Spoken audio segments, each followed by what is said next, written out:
You're listening to the AstroMommy Daily Horoscope, a forecast that hopes to shine a light in the dark, helping us all see where we've been, where we are, and where we're going. Whether you're a first-time listener or a long-time subscriber, thanks for being here. I truly appreciate you being in the AstroMommy community. Without further ado, here is the Daily Horoscope.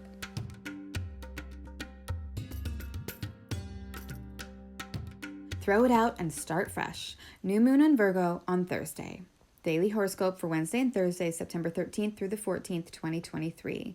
Good morning, friends. I would like to remind everyone before we get into the transits to please submit your question and deck preference for the Fun and For You card reading opportunity coming up at the beginning of October. And remember to check out the new referral program as a way to earn rewards for sharing the AstroMommy Newsletter. Thank you so much for being here. I love you guys. Okay, let's get into the astrology. All times are in Eastern Time unless mentioned otherwise. So for these 2 days, the theme is really throw it out and start fresh. On Wednesday, we are in the balsamic moon phase, and Thursday is the new moon in Virgo. My teacher, David Palmer, the Leo King, said it best. We are in the spiritual PMS time, and the new cycle is about to start. The moon on Wednesday ingresses into Virgo at 1:12 a.m., so really early in the morning on the East Coast, or it was really late on Tuesday night if you're on the West Coast. Once the moon is in Virgo, the first thing she is going to do at 6:30 a.m., our first bookend of Wednesday, is oppose Saturn in Pisces retrograde. The moon opposite Saturn, especially during a balsamic moon phase, could be harsh and symbolize some sort of reality check. It's time to get serious and throw out the trash that has accumulated, and I mean this figuratively and literally. Are there places in your psyche that could use some cleansing? Is there a chakra that needs some clearing? Are there trash cans in your house that need to be emptied? Wednesday is a great day to utilize this transit to our advantage and clear out emotional blocks and mental and physical clutter and garbage. Saturn represents refuse, death, decay, things withering and dying, getting dried out to the point of dust. So it's a great time to be like a decomposer in the garden and get to work clearing the gunk out of your life. Then at 9:08 a.m. on Wednesday, the moon forms a sesquiquadrate to Chiron in Aries retrograde, indicating how uncomfortable some of this clearing may be. But it's okay, just take it one step at a time. There are no aspects that perfect in the afternoon on Wednesday, and I feel this is because we may need a lot of time to do this clearing, cleansing, and clarifying in our lives. In the evening, the moon perfects her conjunction to Mercury in Virgo retrograde, and this is about our hearts and emotions getting on the same page with our minds and thoughts. This could also symbolize aligning better with your environment. This is a lot of hard work to get rid of things that are no longer serving you anymore, and we may need to talk about it on Wednesday evening as well. Just be cautious, as emotions could be really easily triggered with all of the combining energies of the day. Moon opposite Saturn, then conjoining Mercury, who is still retrograde in Virgo, which can be very self-critical and critical of others, and all during the darkest day of the moon cycle. So it has the potential to be a very emotional day. Mercurial things like writing, journaling, and listening to music may help ease the tension as you work through whatever comes up. Also, doing things with the hands like crafting, cooking, crocheting, etc., because Mercury rules the hands, may help as well. Late on Wednesday night at 9:58 p.m., the moon forms frustrating aspects to the nodes. Are you tired or pooped out from the day's work? Probably. It's okay. You've done a great job and you deserve some R&R. So take it easy on Wednesday night and do something that regenerates your spirit. Tomorrow is the beginning of a new cycle. This is the final bookend of Tuesday, so we've gone from an opposition to Saturn to a sesquiquadrate and semi-square to the nodes. Not an easy day, but possibly extremely productive and healing. On Thursday, the moon is in Virgo all day. The opening scene on Thursday is the moon in a sesquiquadrate to Pluto in Capricorn retrograde. Oh joy! This could represent tension and inner turmoil coming to the surface, like bubbles that were trapped under a rock beneath some sand on the floor of the ocean. They were carefully buried, but now they have risen and popped into the open air for all to smell, hear, touch, and see. It could be uncomfortable, and there's no way to put the bubbles back down. You just have to accept that they are out now and move forward with love and humility.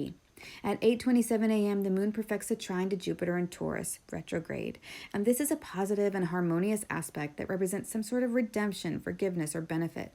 This feels like a hug from the universe, especially after yesterday's clearing and cleansing, and today's opening transit to Pluto, bringing feelings up that really have nowhere to go right now. The moon and Jupiter in a trine symbolizes good feelings, happy experiences with the family, and more abundance in your daily life. You may feel very accomplished and like luck is on your side with this transit, especially since Jupiter is in Taurus, which is the exaltation sign of the moon, meaning that he likes the moon and wants to care for her right now. This may be felt in your own life from someone or something that exudes the Jupiterian archetype of justice, joy, and joviality and wants to lend a hand or offer support. In the afternoon on Thursday, the moon makes a quincunx to Chiron in Aries retrograde. This is an opportunity to edit the character you are playing in the play of your life.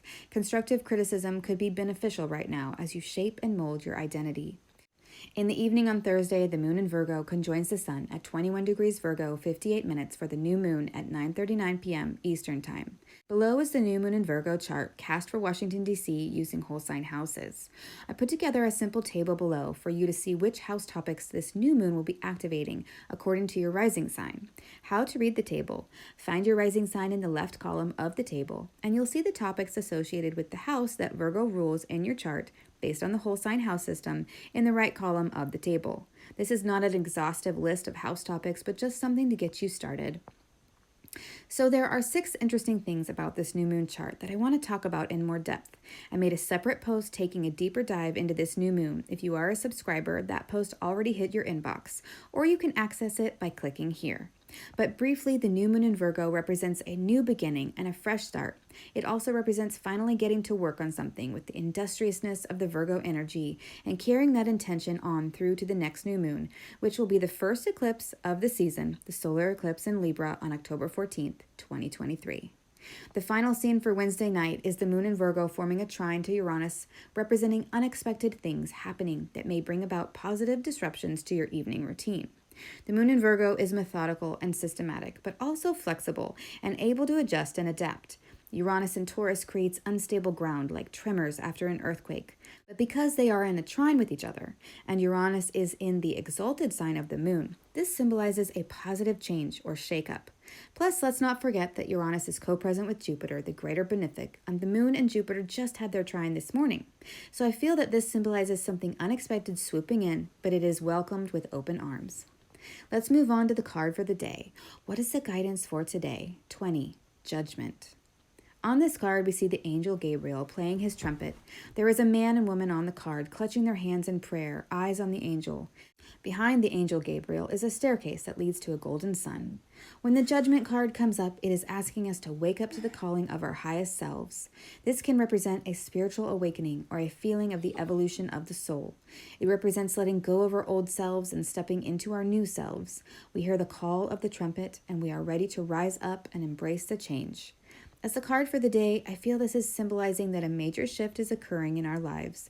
We may feel as if we are at a crossroads and the direction we choose to go will have a long-lasting impact. This card is saying to tune into your higher self and trust your judgment.